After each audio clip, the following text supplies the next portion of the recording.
Ano yung problema mo? Wala, tol. Ha? Nanghina lang ako, napahiya ako sa inyo. Hindi ka. Ngayon ka pa nahiya. Ang boys ng House B masayang bumalik sa kanilang bahay. We've got something for you! We have a surprise! Yes! Wala silang main course. Wala silang karne. Wala silang meat. Samantalang ang House A agad na nagtipon para solusyonan ang kanilang problema. Malaki ang ano sa inyo. Malaki ang advantage ng kabila na wala tayo kasing pang ano kasi na violation si Jason. Ano violation? Ano yun? Kasi hindi niya masyado... Tinanggal niya yung blindfold niya.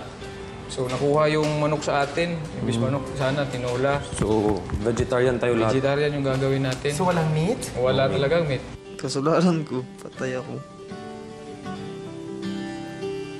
Hindi ko naman sinadya yun. Siyo. Ito pwedeng gawing plato.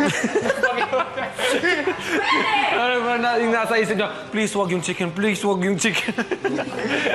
Okay lang yun, tol. Basta game lang natin. Kahit talo tayo. Bawi tayo. Kung ano yung mali ni Jason, kami na lang po dapat umintindi. Siguro lesson din niya yun. Kasi sinabi ko sa kanya, sa susunod, makinig ka naman sa role ni Kuya. Marami naman kami nakuha ang gulay. Malay mo naman. Matsamba namin ang lasa mamaya. Yan yung baba. Tapos ito yung bowl niya. Sige, yan yung parang placemat ng lahat ng mga pagkain, di ba? We have it planned naman po, Kuya. Yung what we're gonna do. So hopefully it will work out and yun. Ako, abin ako. Bakit kamusta na yung anak mo? Okay lang, anak. Wala kaya ng anak mo? Oo, para siyang bading. Maya-maya, naalala ni Paul Jake ang bagong mukha na nakita nila. Hindi masyadong help. Guys, another news. They have a new housemate. Ang taas! Tangkad. Lalaki? Tangkad. Siguro mga 6'1 yun. Tangkad. Di mo, 6'2". 6'2" yan. Guwapo? I don't care about. Sabi na ba, ang minimili sa'yo yun eh. Gwapo? Ako lang ng gwapo dyan. Buff? Hindi man ako malungkot. Okay lang sa akin yun. Basta lalaban Yun, tayo. nasa mga 6'2" ata yun. Pero si Jason feeling guilty pa rin. Sige na, halika na. Bakit ka malungkot? Hindi nga. Bakit ka na ganyan-ganyan? Hindi ka naman ganyan noon. Basta tanggapin mo ang kasalanan. Huwag ka na maglungkot-lungkot, ha? Sige. Tol, bakit ka, Tol? Bakit? Ano yung problema mo? Wala, tol. Ha? Nanghina lang ako, napahiya ako sa inyo. Hindi ka. Ngayon ka pa nahiya. Ako ba lang ulit ang maghugas sa plato? Seryoso ka, Tol?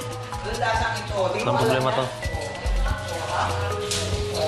Doon may problema, Tol, pag natalo tayo. Yun. Patay ako.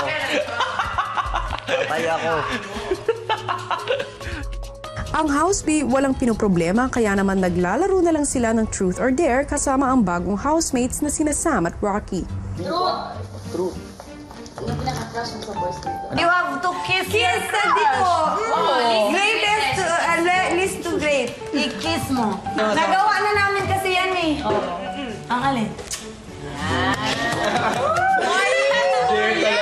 Uy, bakit? Ano ka? Gumawa ka rin. Seryoso, ganun din eh. Ganon din. Wow! Ganon din!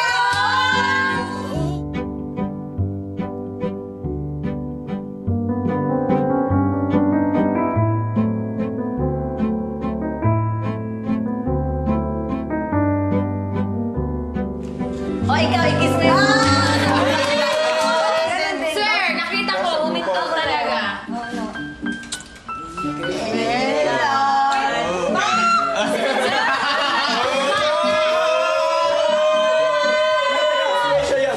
Special sa'yo.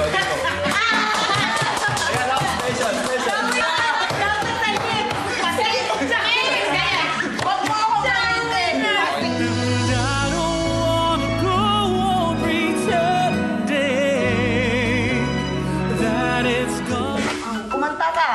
Boses, kabayo. Boses kabayo, spaghetti. Spaghetti pamamahi. Spaghetti pamamahi. With action! Action. Pamamahi. Act like a monkey. Truth or Dare? With the sound With the of sound of a bird. Ayoko. Seductive monkey. Si dapat yung ito. Mga ganun-ganun na.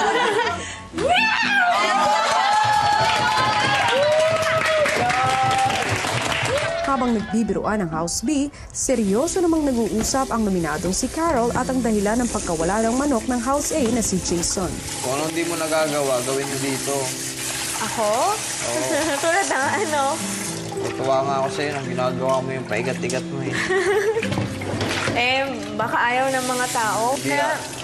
Kaya tayo nandito para gawin kung anong gusto natin. Kung ikaw nag-igat-igat, marami natuwa sa'yo. Oo, sigurado. Baka nga marami pag nainis sa akin. Merong nainis, hindi mawawala yun. Pero mas marami natuwa sa'yo. Bahala na. Siyempre sa ginagawa natin, may natutuwa, may naaasar. Wala naman tayong pakalam sa mga yun. Inggit lang yun. Tayo dito.